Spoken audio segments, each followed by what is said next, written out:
देवघर बाबा बैद्यनाथ की पावन धरती पर 14 नवंबर से 20 नवंबर तक देवघर के हथगढ़ मैदान में सीहोर वाले पंडित प्रदीप मिश्रा जी आ रहे हैं, जिसकी तैयारी आज से शुरू कर दी गई है। हथगढ़ के मैदान 6.5 लाख स्क्वायर फीट में है, जिसमें 3 लाख स्क्वायर फीट में एक विशाल पंडाल बनाया जा रहा है, जिसमें पंडित प्रदीप मिश्रा जी शिव पुराण की कथा कहेंगे। कहा जाए तो इसके फॉलोवर बहुत हैं। हर रोज 7 दिन तक करीबन 3 लाख लोग इनके कथावाचक सुनेंगे। इसकी तैयारी काफी जोर शोर से किया जा रहा है। बता दें कि इसमें खाने का भी इंतजाम, रहने का, पीने का पानी, शौचालय, सभी कुछ प्रशासन, सुरक्षा और कहा जाए तो सीसीटीवी भी चारों तरफ लगाए जाएंगे, जिससे कि हर लोगों पर नजर बनी रहे।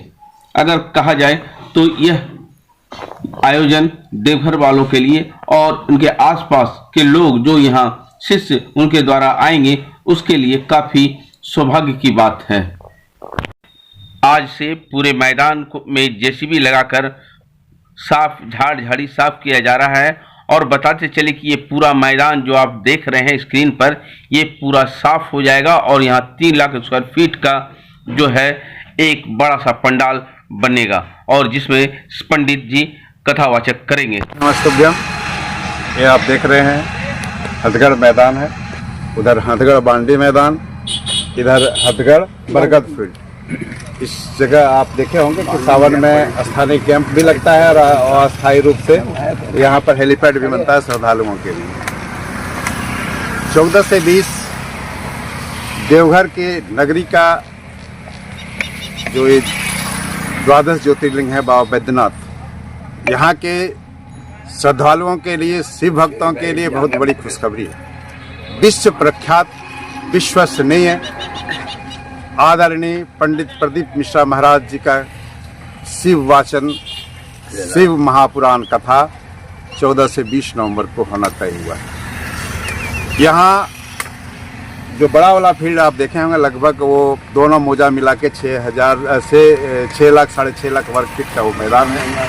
वहाँ 1000 बाय 300 वर्ग फीट का पंडाल बनेगा, जिसमें श्रद्धालुओं को बैठने की व्यवस्था होगी। श्रोता का जब प्रदीप मिश्रा महाराज जी जब कथा वाचन करेंगे तो वहाँ श्रद्धालु लोग बैठेंगे और कथा का श्रवण करेंगे। इस बार जो आप देख रहे हैं, यहाँ 1 लाख वर्ग फीट का भोजन कक्ष बनेगा और उधर प्रशासनिक भवन बनेगा। प्रशासनिक भवन में कई तरह के कक्ष बनेंगे, जिसमें हमारे देवघर डीसी का भी कक्ष होगा, देवघर एसडीएम का भी कक्ष होगा, हमारे एसपी साहब का कक्ष होगा, ताकि यहाँ से भी वो यहाँ का मॉनिटरिंग करें और अपने जिला को भी तत्कालिक कोई असुविधा नहीं हो यहाँ के पब्लिक का, इसका भी व्यवस्था देखें। और उसके बाद हमारे कथा समिति का भी एक प्रशासनिक भवन होगा, जहाँ से वो मॉनिटरिंग करेंगे कि यहाँ कोई इस तरह की अव्यवस्था नहीं होगी। हजारों सीसीटीवी कैमरा होगा, एक आदमी का दृष्टि सीसीटीवी कैमरा में होगी, ताकि कोई किसी तरह का उपद्रव नहीं कर सके, कोई इस तरह का घटना का अंजाम नहीं हो जो कि यहाँ के लिए शर्मनाक हो। इसी के लिए बजाते सीसीटीवी कैमरा से लैस होगा ये पूजा पंडाल, कथा पंडाल। और हमारा ये भोजन कक्ष जो होगा, वहाँ भी सीसीटीवी कैमरा से लैस होगी। और प्रतिदिन जो भंडारा चलेगा 14 नवंबर से 20 नवंबर तक, हजारों लोग की भंडारा चलेगी। जो बाहर से श्रद्धालु आएंगे, उनको जो प्रसाद बनेगा उनके लिए सुविधा रहेगी। और सुविधा में एक खास बात आपको देखने को मिलेगा कि 0 वेस्ट फूड, जो हमारे प्रदीप मिश्रा जी महाराज का एक स्लोगन आता है, आप सुनते होंगे अगर उनका कथा, कि उतने लो थाली में, बेकार न जाए नाली में। इस तहत यहाँ ये व्यवस्था होगी। देखे होंगे कई जगह हमारा हाल फिलहाल में जमशेदपुर में, लोकल में तो जमशेदपुर में हुआ है। आप सीहोर में देखे होंगे उनका कथा, महाराष्ट्र में पीछे चल रहा था, शिरडी में हो रहा था कथा। तो आप उनकी कथा में सबसे बड़ी बात आप देखेंगे कि कथा तो शिव की वाचना तो करते हैं, शिव के महात्म की व्याख्यान तो करते ही हैं। सबसे बड़ी कि उनकी कथा में एक एक चीज का वो निदान बताते हैं, कष्टों का निदान बताते हैं। एक लोटा जल डालने से हमारे शिव जी की कितनी कृपा हम लोगों के ऊपर होती है वो बताते हैं। इसीलिए उनकी कथा कुछ अलग होती है।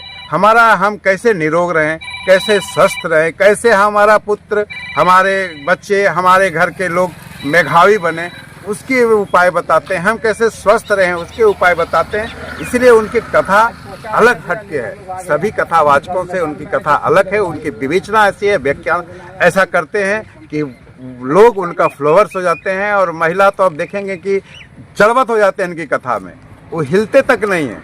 24 घंटा वो सुबह की पूजा में भी शामिल होते हैं, शाम की भी कथा में शामिल रहेंगी, रात्रि वहीं सोएंगी, फिर स्नान करेंगे, भोजन करेंगे, सुबह पूजा पर बैठेंगे, फिर भोजन करेंगी और फिर कथा में सम्मिलित हो जाएगी। यही उनकी अद्भुत कथा का। अगर आप कहें तो हम सीहोर बहुत पहले गए हैं, लेकिन जुड़ने की बात है, हम उनका फ्लोवर्स है। जब से उनको हम देख रहे हैं तब से उनसे जुड़े हुए हैं। कहेंगे कि हम रोज मिलते हैं, महीना में मिलते हैं, ऐसी नहीं है। वो उनकी कृपा हमारे इस देवघर पर हुआ, देवघर वालों की कृपा हम पर हुआ, और बाबा बैद्यनाथ की कृपा से इस कथा के एक निमित्त मात्र बनने का मौका मिला।